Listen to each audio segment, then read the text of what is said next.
আমি আরো ভাবছিলাম যে যাকে কাজটা যদি লামি যে যুব মোর্চার সবাই আমারে আরো হেল্প করব।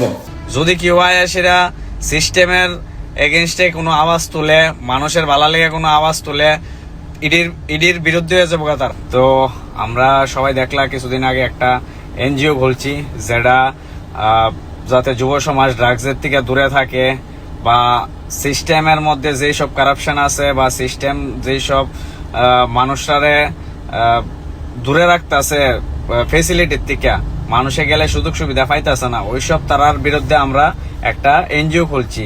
ডিসিশনটা লইছি দেখে আজকে আমরা বিজিবি আর এন্টি গভর্নমেন্ট হয়ে জায়গা, ড্রাগস ডিলার হয়ে জায়গা, বা বিভিন্ন ক্রাইমের সাথে মানে ফাঁসানের এটা একটা চিন্তা ভাবনা।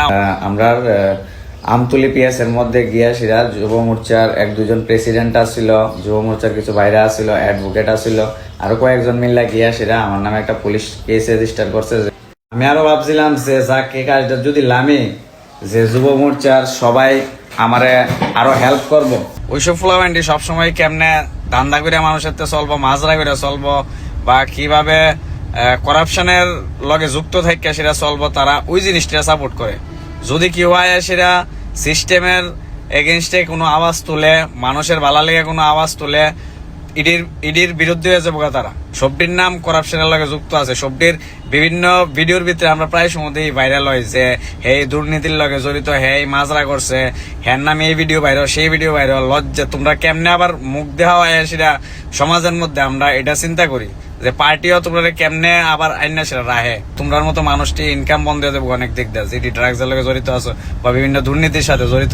আমরা যদি এরকম পার্টির মিস ইউজ করে, পার্টির পাওয়ারটারে মিস ইউজ করে, তাহলে আমরা কার কাছে যাবো, কিতা করব? যদি মিস ইউজ করে আমরা পাওয়ারটা দেখা, বা আমরা কইছে আমার প্রাণের হুমকি দিছে, আমার দাঁত দুধ ভাঙ্গা লাইব, চর মারবো, হাত ভাঙ্গা লাইব, পাওয়া ভাঙ্গা লাইব, আমার মাইরা লাইব। আমি এখন রাস্তাঘাটে বাইরিলে হয়তো বা আবার মারতে ফিরতে পারে।